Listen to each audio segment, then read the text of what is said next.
We're rolling. All right.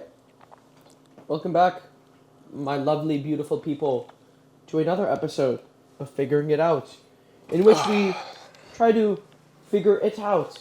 And what is it, you might ask? 'Tis life. So that is that. Valid. This is my friend Jack. You've seen Jack before.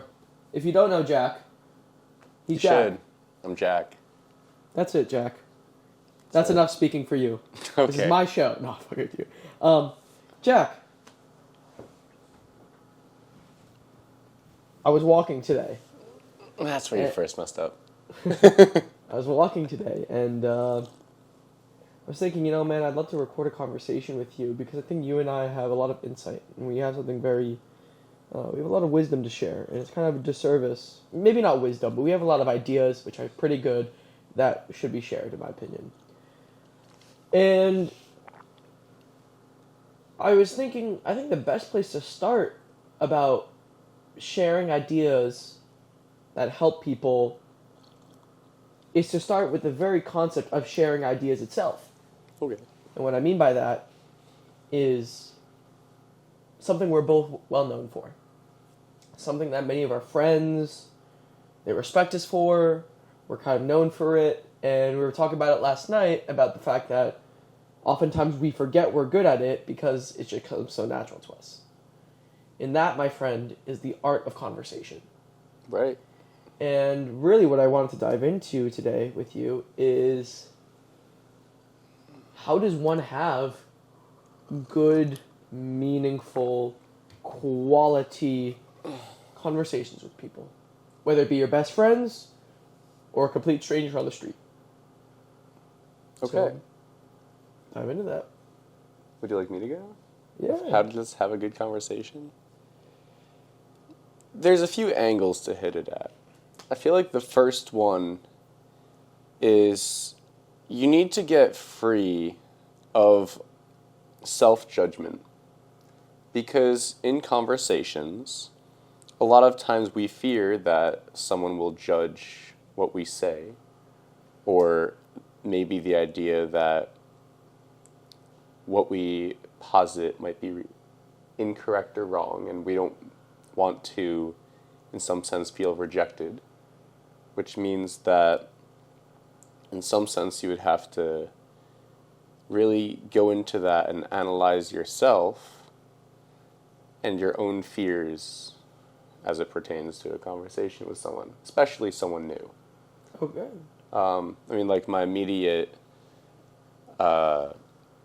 reaction is just naturally the sauna, because all good conversations occur in the sauna. When you and 5 other men are half naked, sweating, panting, filled with testosterone and energy. Many of you guys are probably hard. That's just you? You included.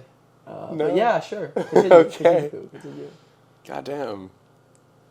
You good, but okay.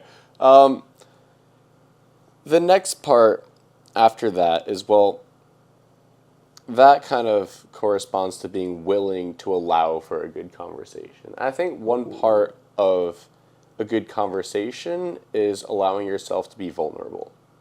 Mm. And, what it all comes down to is saying exactly the truth, whatever that may be, without any filters. Mm.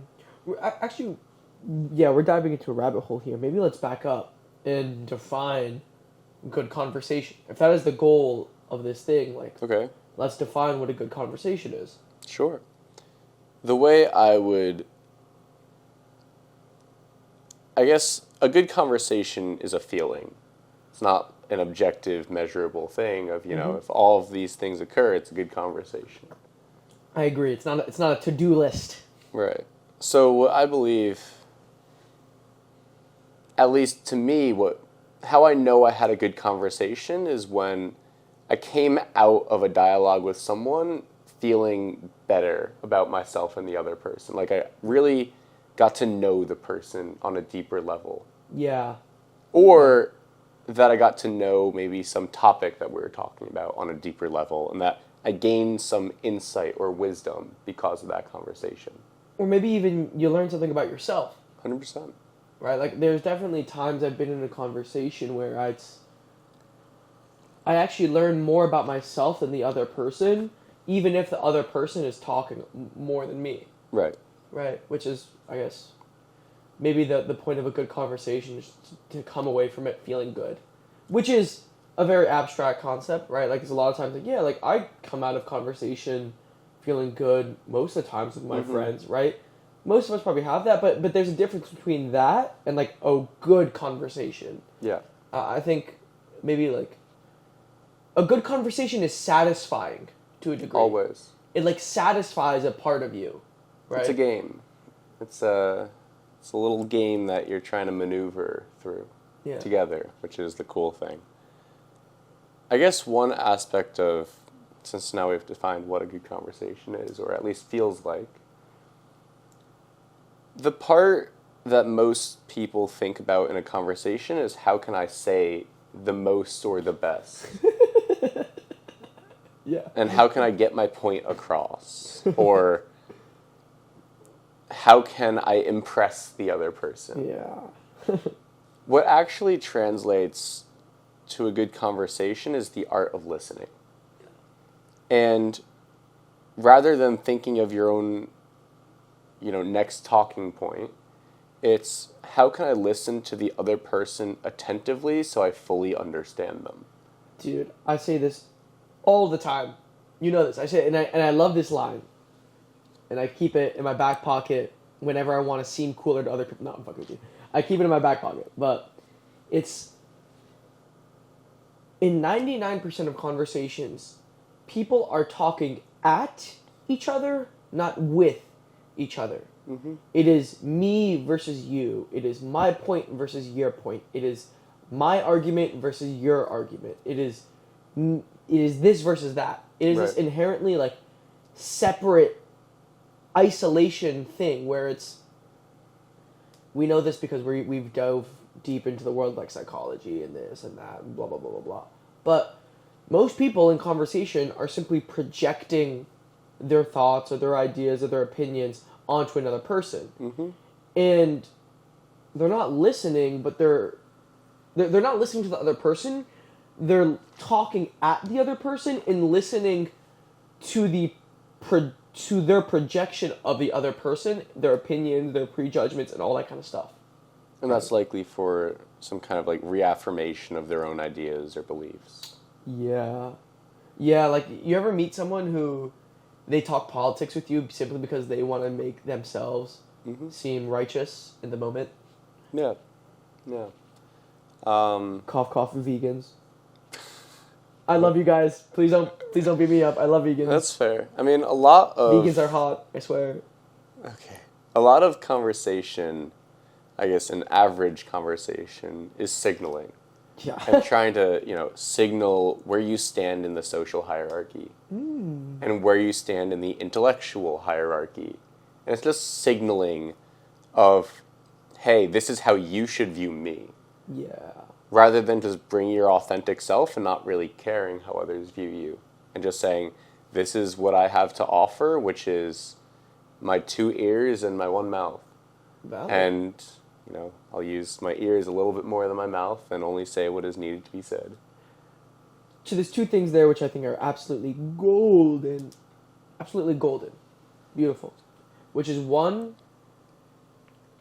being your authentic self in conversation and not being afraid of judgment. And 2, listening more than you speak. And we definitely both agree on these 2 points.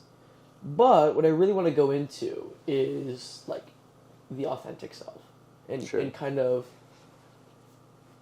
allowing yourself to be in conversation and to be you, not trying to be someone that makes someone else impressed, not trying to be someone who does this or that or is this way or that way. But, like, how do you be you in a conversation?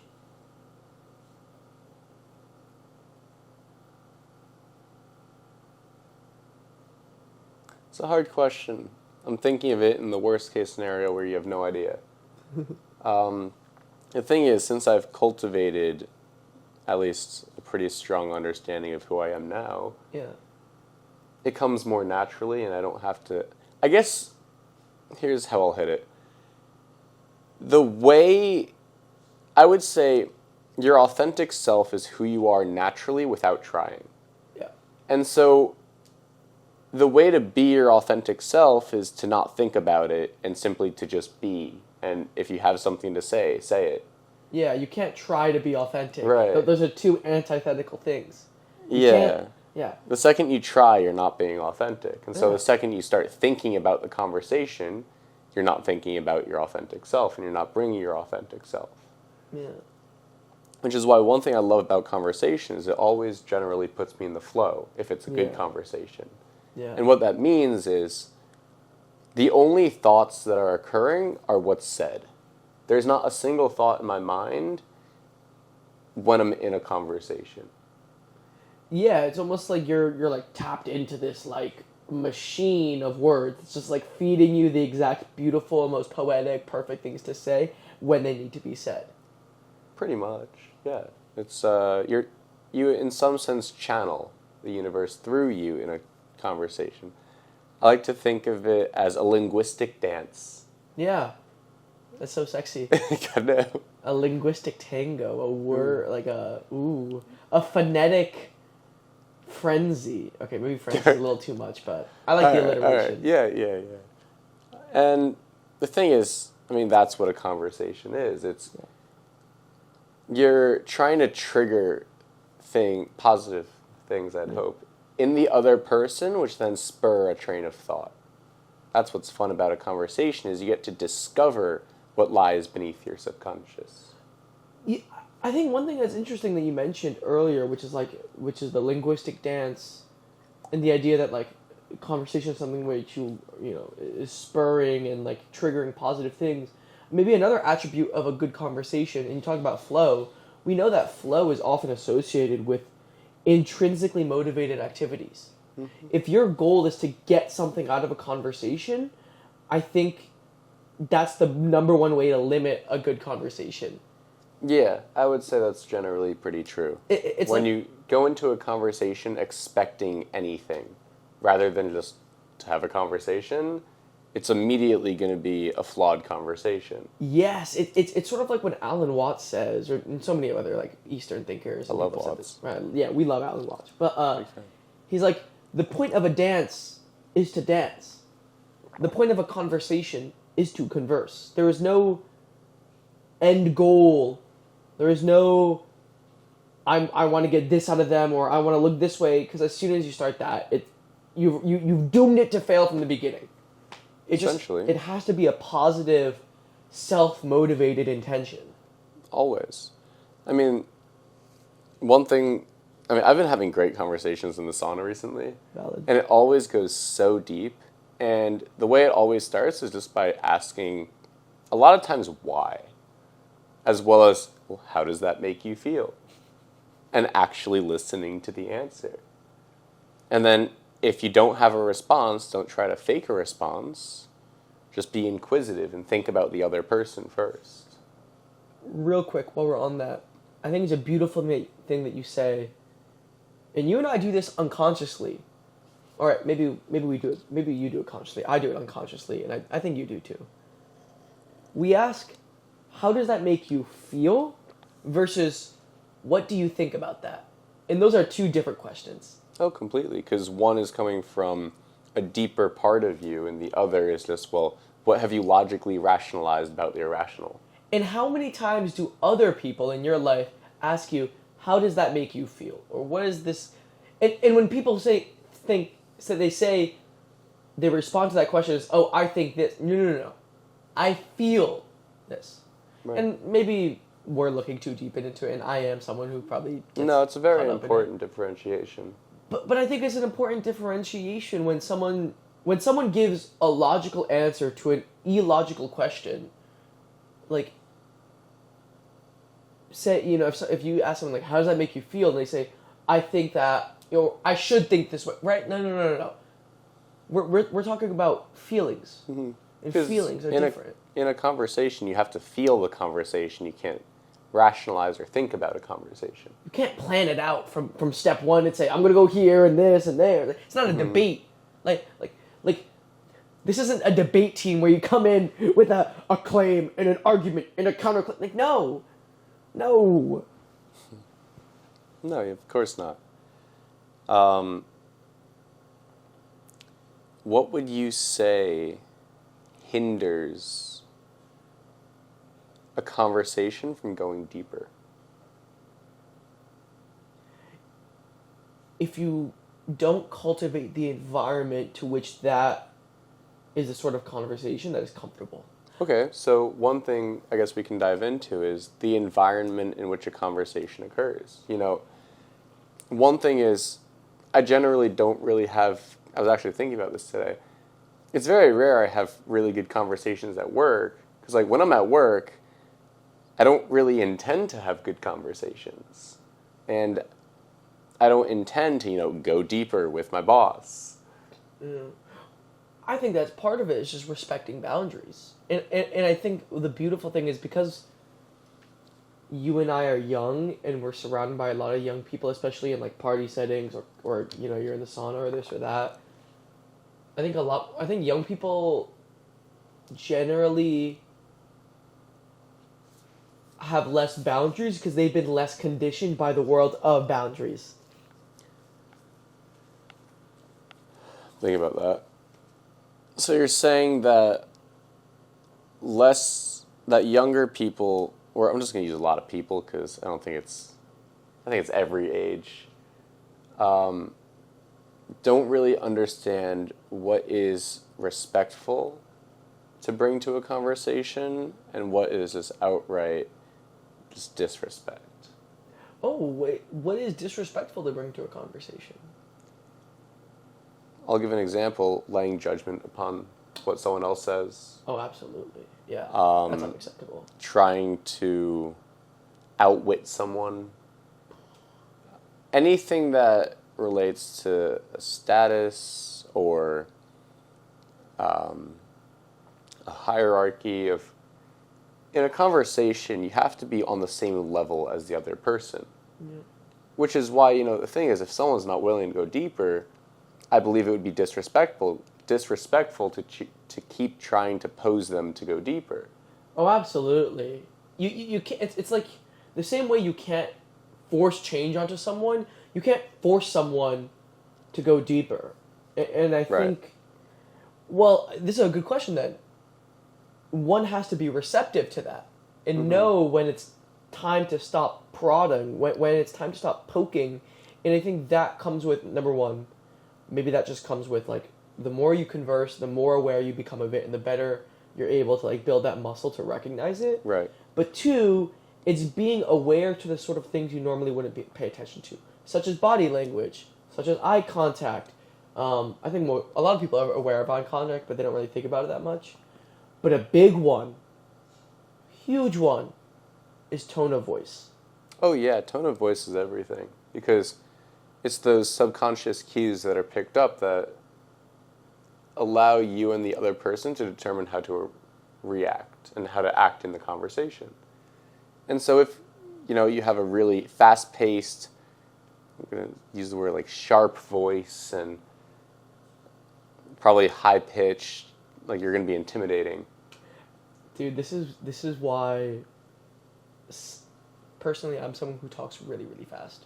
Not really, really fast, but I could talk very fast. And I used to talk incredibly fast. We both can, yeah, for sure. Learning to slow it down, especially when we're presenting or something like that, but just overall learn to slow it down, right, is one of the best things you can do to not come off super intense.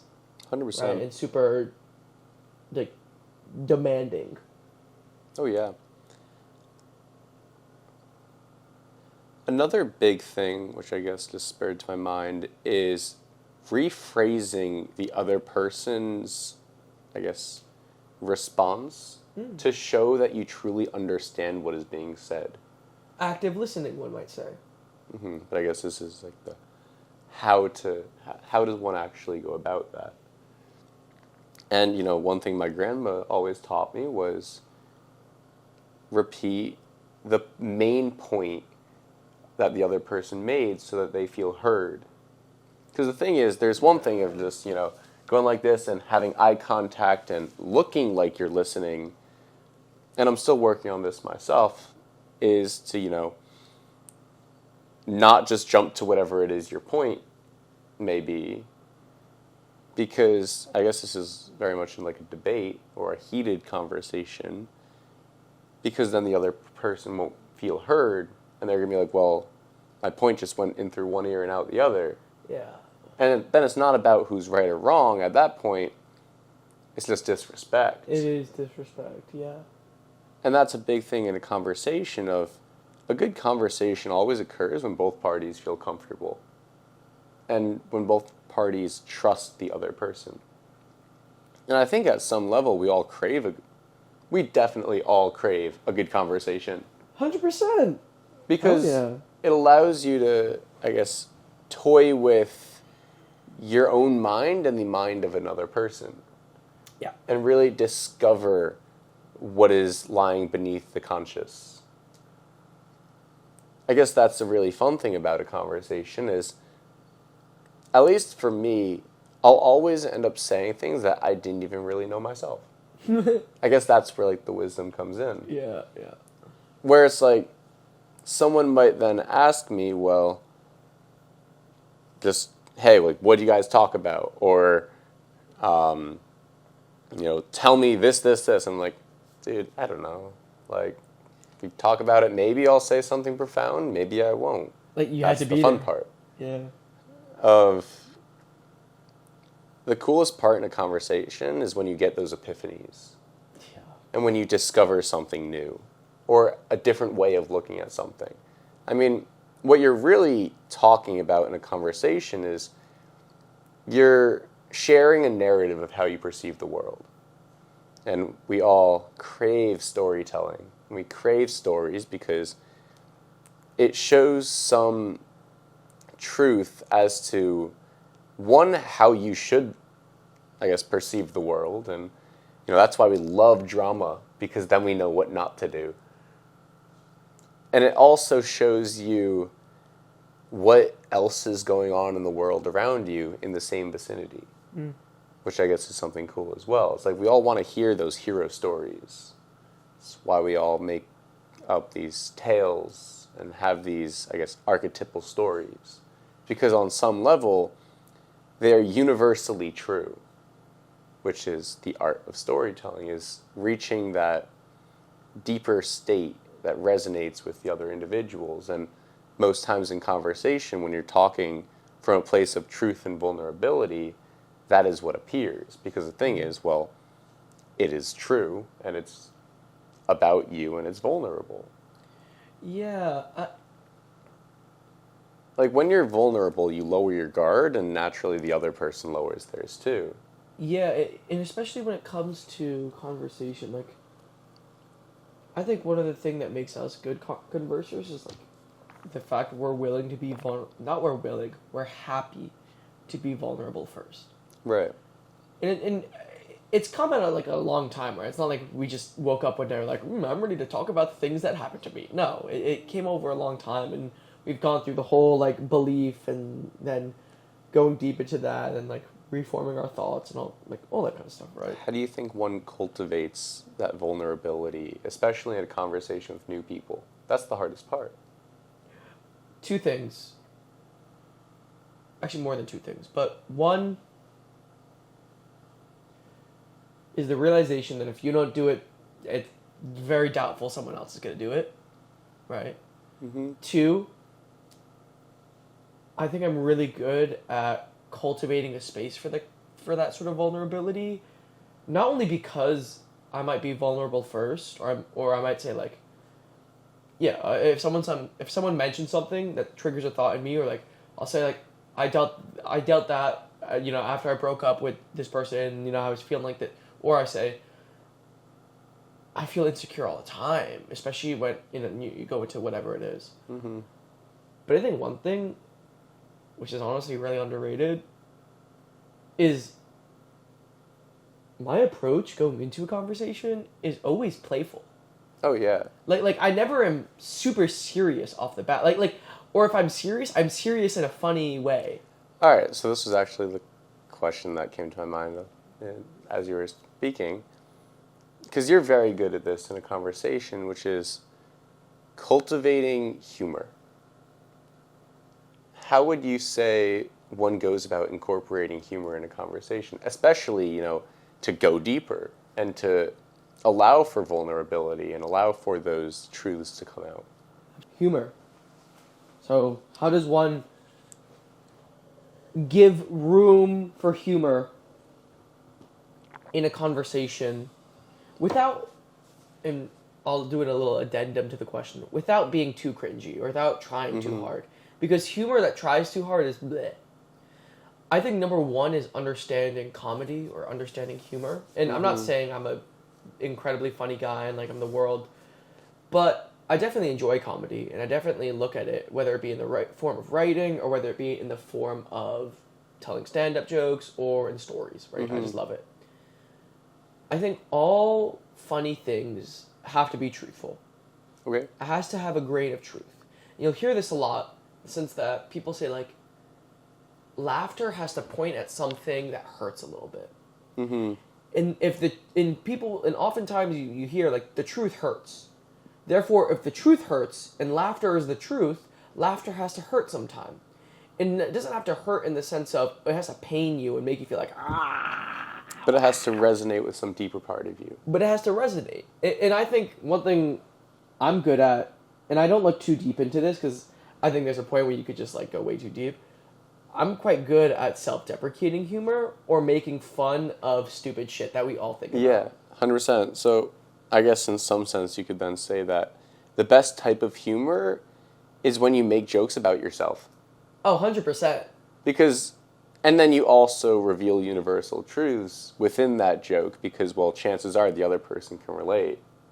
Yeah, for example, I talk about all the time, like, some of the jokes I make is, like, when I used to be, like, super social media fitness dude, like, and I joke about myself like that. Or I joke about the fact that right now I'm in a really good mental headspace, but that's, like, because I've just, like, I went down a huge meditation and, like, spirituality rabbit hole, and then, like, talk to me in 2 weeks when I'm, like, when I'm hungry and tired and, like, fucking stayed up the whole entirety of night, I'm gonna be a whole different person. It's like being able to make fun of yourself.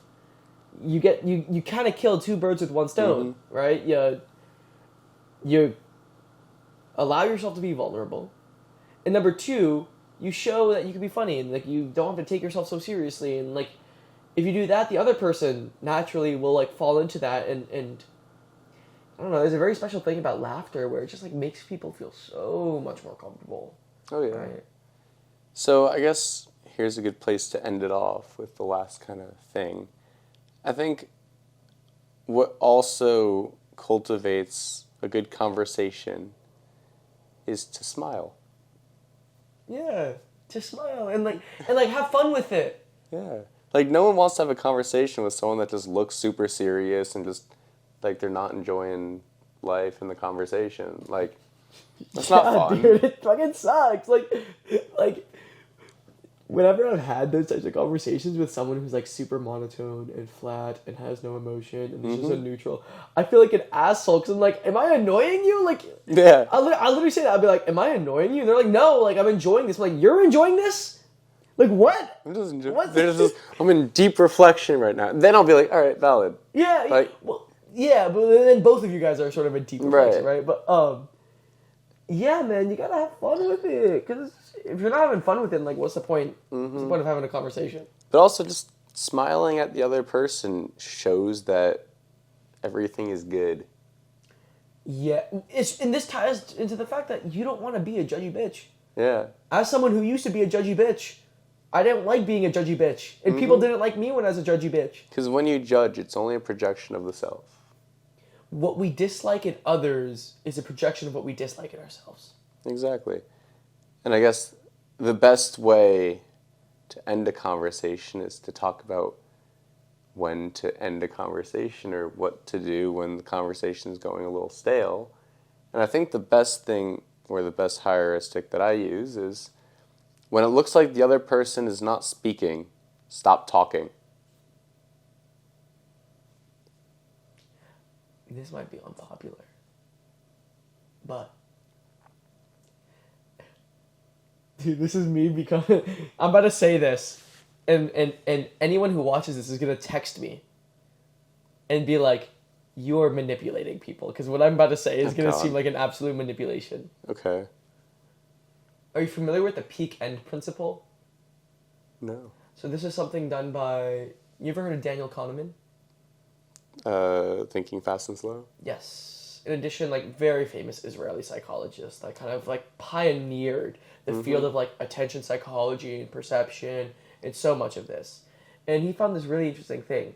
It's called the peak end principle, which is basically people remember the peaks of experiences and how it ended. So, for example, he used the example of vacations, where people always remember the best thing about a vacation, the worst thing about a vacation, and sort of how it ended or how it wrapped up.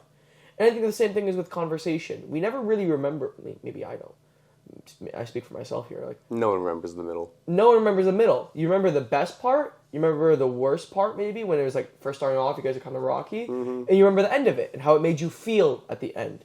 So what I like to do is like, I end it before it gets stale. Oh yeah. I like to end it on a really good high note when, like, especially when they say something really good, and then I'm like, damn, that was really good. Or if they say something really funny, I'm like, and I laugh or whatever, and I'm like, I'm so sorry, like, I gotta head out and like do this or that, or maybe I'm like, this is such a great conversation, but I want to meet other people. And I say it like It's a party trick. That's for me. It's a party trick, right? I say, yeah, this is such a good, like, let me grab your number, or if I want to hang out with them, or like, you're really interesting, or whatever it is, like, just give them a compliment and be like, thank you, right? Like I have never ever felt bad when people appreciate me, right? So be grateful for them, end it off on a high note, and for me, if I'm at a party and say something, I'm like, I'm a social butterfly and I love to meet all these people, so let's circle back, like something along those lines. Or, for example, yesterday I was at a coffee shop and I was having a great conversation with this chick, and we probably could have gone for another like 2 hours, but I was like, I gotta go and do some stuff, but like, this was great, let me grab your number. Something like that. Shows that there's more good conversations to be had in the future. Exactly. It gives the promise or something, not like the promise, but it gives an open feedback loop. It's an open feedback loop. It's just great. And so I always like to end it off on a high note, even before it starts getting stale. And if it does start to get stale, then yeah, I would say shut up and like listen. Or maybe like just ask a complete out of left field question. Like, go completely just like out of nowhere and just for example, I remember I asked someone at a party, I was talking, we're pretty deep, then we ended the trail. I said, what's something you're really proud of yourself about? And they were like, what? I was like, no one's ever asked me that. I'm like, would you rather me ask you your name and your major? Like, no. And they were like, let me think about that for a second. And they thought about it. And then suddenly we went down another rabbit hole. Right?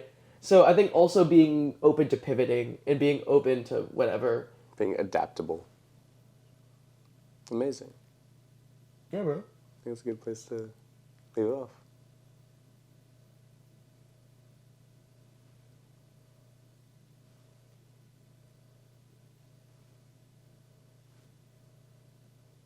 So what's something you're struggling with?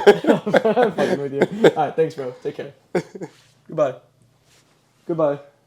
Take care, y'all. Goodbye. Follow my shit, all in links, description. You know the vibes. Peace.